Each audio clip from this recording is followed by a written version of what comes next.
চাকরির বয়সসীমা ৩৫ করা উচিত কিনা, এটি হচ্ছে সবচেয়ে বড় একটি আলোচ্য বিষয়। চাকরির যেই বয়সসীমা রয়েছে এই বয়সসীমা কোনোভাবেই বাড়ানো উচিত হবে বলে আমি মনে করি না। আসসালামু আলাইকুম ওয়া রাহমাতুল্লাহি ওয়া বারাকাতুহু। ইন্নাল হামদুলিল্লাহি ওয়াহদা ওয়াসসালাতু ওয়াসসালামু আলা মান লা নাবিয়্যা বা'দা, আম্মা বা'দ। সম্মানিত দর্শক এবং শ্রোতা মণ্ডলী, আজকে একটি খুবই জনপ্রিয় বা অজনপ্রিয় এরকম একটি বিষয়, যেটি নিয়ে বর্তমান সরকারকে খুব বড় বেগ পেতে হচ্ছে বা অনেক বড় আন্দোলনের সম্মুখীন হতে হচ্ছে। সরকারি চাকরির বয়স 30, 32, 35 বাড়ানো হবে না কমানো হবে, বা কত করলে ভালো হয়, এই বিষয় নিয়ে আমাদের মধ্যে আলোচনা সমালোচনা বা যুক্তিতর্ক হওয়া উচিত। আইন কি বলে, ল কি বলে, সেটা বাড়ালে সেটা লফুল হবে কিনা ইত্যাদি বিষয় নিয়ে আমাদের কথা বলা উচিত।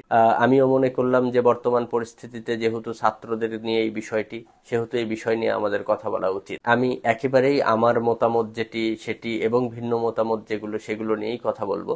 মাছ পপুলার যেই বিষয়গুলো সেগুলোকে গুরুত্ব না দিয়ে আসলেই কোন বিষয়টা অ্যাপ্রোপ্রিয়েট হবে, কোন বিষয়টা আমাদের ছাত্রদের জন্য বেশি কার্যকর হবে, এই বিষয় নিয়েই আমি কথা বলার চেষ্টা করব ইনশাআল্লাহ।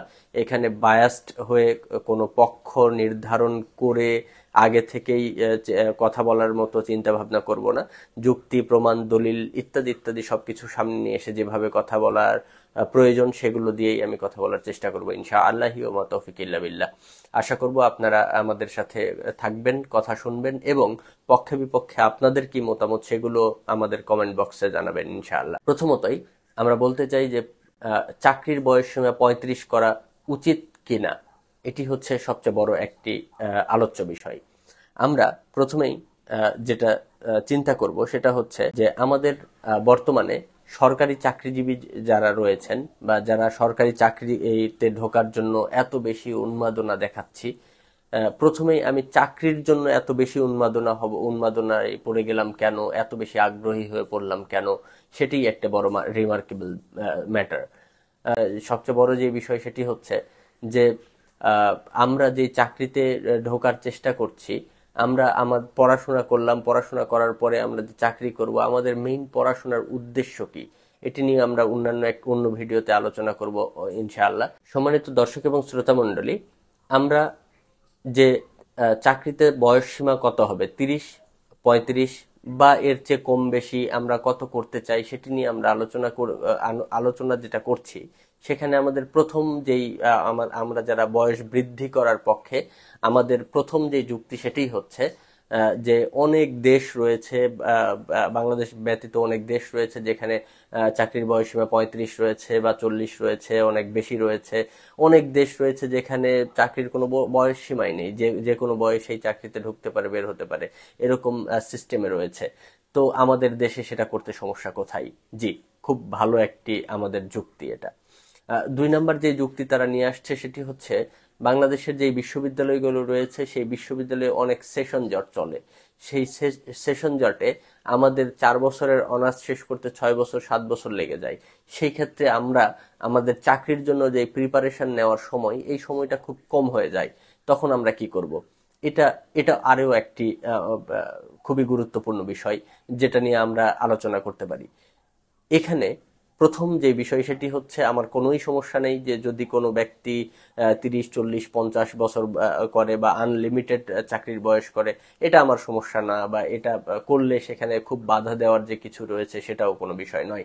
তবে আমি যেই পয়েন্ট অফ ভিউ থেকে কথা বলবো সেখানে হচ্ছে আমাদের বাংলাদেশের প্রেক্ষাপট অনুযায়ী আমাদের চাকরির যেই বয়সসীমা রয়েছে এই বয়সসীমা কোনোভাবেই বাড়ানো উচিত হবে বলে আমি মনে করি না। এটা আমার পার্সোনাল পয়েন্ট অফ ভিউ। এটা অবশ্যই মাছ পপুলার একটা ডিসিশন হবে না, বরং এই ডিসিশনে অনেকেই দ্বিমত পোষণ করবেন। হ্যাঁ, অবশ্যই যারা আমার কথার প্রেক্ষিতে দ্বিমত পোষণ করবেন তাদেরকেও আমি সমান রেসপেক্ট করি, কারণ প্রত্যেকের চিন্তা শক্তি, স্বাধীন চিন্তা শক্তির ক্ষমতা রয়েছে, কথা বলার ক্ষমতা রয়েছে, আপনারা আপনার চিন্তা ভাবনা পেশ করতে পারেন। তবে আমার কাছে যেটা মনে হয় সেটি হচ্ছে চাকরির বয়সসীমা 35 করার কোনো যৌক্তিকতা নেই বাংলাদেশের প্রেক্ষাপটে। বরং এই আন্দোলন আমরা করতে পারতাম যে বাংলাদেশে যেই কলেজগুলো রয়েছে, যে বিশ্ববিদ্যালয়গুলো রয়েছে, সেগুলোতে যে সেশন জট 4 বছরের অনার্সকে শেষ করা হচ্ছে 7 বছরে গিয়ে, যদিও এটা আগের তুলনায় অনেক কমে গেছে আলহামদুলিল্লাহ, এটা যেন শূন্যের কোঠায় নেমে নিয়ে আসা যায়, অর্থাৎ 4 বছরের অনার্স 4 বছরেই যেন শেষ করা যায়, এই আন্দোলন বা এই আলোচনা সমালোচনা হতে পারে। এটা নিয়ে আমরা কথা বলতে পারি, এটা যৌক্তিক একটা বিষয়। তবে যদি আমরা চিন্তা করি যে আমাদের বয়স বাড়াতে হবে, তাহলে আমাদের সুফল কতটুকু পাবো বা মানে সফলতা আসবে না, এটার একটু পরিসংখ্যান আমরা দেখে নেই। প্রথমতই আমরা যখন বিসিএস পরীক্ষা দিতে যাচ্ছি, বিসিএস পরীক্ষা দিতে গেলে আমরা আমরা প্রথমেই যেটা দেখছি সেটা হচ্ছে আমাদের এখানকার সাকসেস রেট কেমন। আমাদের সাকসেস রেট একটু পরিসংখ্যান ঘাটতে গিয়ে যেগুলো দেখতে পেলাম আমরা, সেটি হচ্ছে যে এই যে আপনার 41 এবং 43 যেই বিসিএস হয়েছে, 41 যে বিসিএস হয়েছে সেটাতে সাকসেস রেট হচ্ছে 40%, এবং 43 বিসিএস যেটা সেখানে হচ্ছে 38% যারা উত্তীর্ণ হয়েছে এমন ছেলে বা এমন মেয়ে যাদের বয়স হচ্ছে 30 বছর থেকে 25 বছর এর মধ্যে। আবার 41 বিসিএস এবং 43 বিসিএস এ 13% এবং 16% হারে পাশ করেছে যাদের বয়স সীমা 27 বছর বা এর চেয়ে বেশি। তবে খুবই আশঙ্কাজনকভাবে বিশ্বাস না করলেও এটি সত্য, সেটি হচ্ছে পরিসংখ্যান বলছে যে 29 বছরের বেশি যারা বিসিএস এ উত্তীর্ণ হয়েছে তাদের সম্ভাবনা মাত্র 1 অথবা 2% সাকসেস রেট। তাহলে এখান থেকে আমরা বুঝতে পারছি যে আমাদের বয়স যতটুকু বেড়ে যাচ্ছে ততই বিসিএস এ আমরা পাশ করার যেই সফলতার হার, সেই সাকসেস রেটটা আস্তে আস্তে কমে আসছে। তার মানে যদি বয়স আপনি বাড়াতে থাকেন, পারিবারিক চাপ, সামাজিক চাপ, আরো অনেক চাপের সম্মুখীন হয়ে ওই সময় পড়াশোনায় কনসেন্ট্রেশন করাটা খুব কঠিন হয়ে যায়। তার কারণ একটা বাংলাদেশের প্রেক্ষাপটে একটা ছেলে যখন বয়স আস্তে আস্তে বাড়তে থাকবে, তখন তাকে পারিবারিক দায়িত্ব নিতে হয়, সামাজিক দায়িত্ব নিতে হয়, নিজের ব্যক্তিগত বিয়ে শাদী ইত্যাদি অনেক দায়িত্ব তার মধ্যে চলে আসে। এত দায়িত্বের মধ্যে সে পড়াশোনায় কনসেন্ট্রেট করবে, মনোযোগ বৃদ্ধি করবে, এই সম্ভাবনা খুবই কম। এই কারণেই আমার মনে হয় যে বিসিএস এ সফলতার হারটাও আস্তে আস্তে কমতে শুরু করেছে বা কমে গেছে। এরপরে আমি যেটা বলবো সেটি হচ্ছে যে এখন আমাদের যেহেতু সেশন জট কম আগের তুলনায়, সো আমরা এখানে খুব সুন্দরভাবেই পড়াশোনা খুব ভালো করে প্রিপারেশনটা আমরা কিভাবে নিব। আপনারা খুব ভালোভাবে দেখবেন যারা ইউনিভার্সিটিতে ফার্স্ট সেকেন্ড থার্ড হচ্ছে বা বিভিন্ন ভালো ভালো ইউনিভার্সিটিতে চান্স পাচ্ছে, তারা এসএসসি তে ভর্তি হওয়ার আগেই বা class 9, 10, inter first year second year 4 বছর তারা পরিকল্পনা মাফিক পড়াশোনা করছে এবং শেষে গিয়ে তারা ইউনিভার্সিটিতে চান্স পাচ্ছে।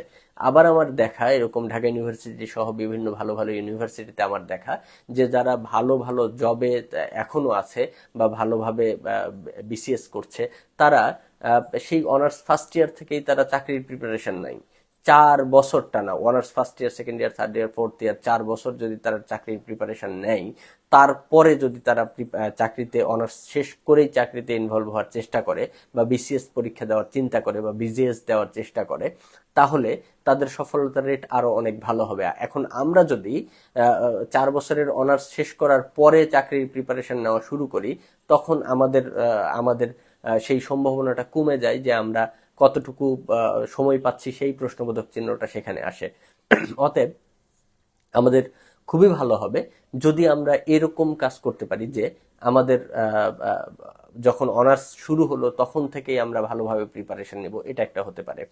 এরপরে আপনি একটা জিনিস দেখুন, সেটি হচ্ছে বাংলাদেশের এত বেশি হচ্ছে চাকরি প্রার্থী বা বিসিএস প্রার্থী মানুষ, যারা ক্লাসের ফার্স্ট বয় তারাও চায় যে আমি বিসিএস ক্যাডার হব, যারা ক্লাসের লাস্ট বয় তারাও চায় আমি বিসিএস ক্যাডার হব। সবাই এত বেশি বিসিএস এর দিকে ঝুঁকে গেছে, এর কারণ কি? এর কারণও আমাদের অনুধাবন করতে হবে। যেমন 2015 সালে যখন সদ্য সাবেক প্রধানমন্ত্রী, যাকে আমরা স্বৈর শাসক বলে আখ্যায়িত করেছি, সেই প্রধানমন্ত্রী যখন 2015 সালে বুঝতে পারলেন যে তার ক্ষমতায় আসা খুবই ডিফিকাল্ট হয়ে যাচ্ছে বা কঠিন হয়ে যাচ্ছে, সেই সময় তিনি সরকারি চাকরিজীবীদের বেতনটা ডাবল করে দিলেন এবং আরো এত বেশি সুযোগ সুবিধা দিলেন যে তখন তাদের হাতে রাখার জন্য একটা ইয়ে করেছিলেন তখন। বা আর এর সাথে সাথেও আবার সরকারি চাকরিজীবী থেকে আমরা ওপেন সিক্রেট যেটা দেখতে পাই, প্রত্যেকটা জায়গায় গেলে ঘুষের একটা ব্যবস্থা থাকে, অসৎ ইনকামের একটা সোর্স থাকে। সেখানে গিয়ে আমরা খুব ভালোভাবেই এটা করতে পারি যে কিছুদিন চাকরি করে অসৎ টাকা উপার্জন করে বড় হয়ে গেলাম, এরকম মন মানসিকতা ওখানে থাকতে পারে। ইল্লা মাশাআল্লাহ, এখানে যে সবাই এরকম, বিষয়টা এমন নয়। তবে এই সুযোগ সুবিধা সেখানে অনেক বেশি পাওয়া যায়। সাকসেস, এখানে দুর্নীতির সম্ভাবনাটাও অনেক বেশি, এবং এখানে থেকে আমরা দুর্নীতি অনেক বেশিভাবে করতে পারি। এরপরে আমরা যেই বয়সে আমাদের জ্ঞান অর্জন করার কথা, সেই সময় গবেষণা করার কথা, কিছু আবিষ্কার করার কথা, সেই সময় আমরা বিসিএস এর একটা গাইড নিয়ে গিয়ে লাইব্রেরিতে সারাদিন পড়াশোনা করছি, মুখস্থ বুলির মধ্যে চলে যাচ্ছি আমরা। আমাদের চিন্তাই নেই যে আমাদের সৃজনশীল জ্ঞান অর্জন করতে হবে বাংলাদেশকে ডেভেলপ করার জন্য, নিজেকে ডেভেলপ করার জন্য, পরিবার সমাজকে ডেভেলপ করার জন্য। চতুর্মুখী দিক থেকে, চতুর সাইড দিক থেকেই আমাকে জ্ঞানী হতে হবে, এরকম চিন্তা ভাবনা আমরা অনেক দূরে সরিয়ে দিয়েছি। এগুলো কিছু কারণে আমার মনে হয় বাংলাদেশের প্রেক্ষাপটে আমাদের উচিত যে না 30 না, 35 না, বরং 30 যদি আমরা যেটা আছে সেটাই থাকে, আর সাথে আমাদের সেশন জটগুলো কমিয়ে দিয়ে ঠিক সময় পরীক্ষা নিয়ে পড়াশোনার মানকে বৃদ্ধি করে যদি আমরা সামনের দিকে এগিয়ে যেতে পারি, তাহলে আমাদের সেটাই মনে হয় সম্ভাবনা ভালো হবে। আর যদি আমাদের আন্দোলন করতেই হয়, তাহলে আমার উচিত যে যারা শিক্ষার্থী রয়েছে তারা প্রশাসনের সাথে বসবে, বসে তাদের লিখিত মৌখিক বক্তব্য পেশ করবে। এরপরে তারা আমাদের অভিভাবক তুল্য রাষ্ট্র রয়েছে, তারা চিন্তা ভাবনা করবে, করে যদি মনে করে তারা বাড়ানোর দরকার আছে বাড়াবে। যে এটাও করতে পারে যে বিসিএস একজন সর্বোচ্চ 2 বার বা 3 বার দিতে পারবে, তার বেশি দিতে পারবে না, ইত্যাদি অনেক পদক্ষেপ এখানে নেওয়া যায়। এখানে হঠকারিতা করে একটা নতুন সরকার এসেছে, তাকে একটু স্থির হতে না দিয়ে যে যেদিক থেকে পারছি আমরা আন্দোলন সংগ্রামে নেমে যাচ্ছি। এগুলো থেকে বেরিয়ে এসে আমরা সুন্দর আলোচনার মাধ্যমে আমরা এর সমাধান করি। আল্লাহ আমাদের সেই তৌফিক দান করুক। আমিন সুম্মা আমিন। রব্বিক ফিরলি আমিন। ওয়া আখির দাওয়ানা আনিল হামদুলিল্লাহি রাব্বিল আলামিন। আসসালামু আলাইকুম ওয়া রাহমাতুল্লাহি ওয়া বারাকাতুহু।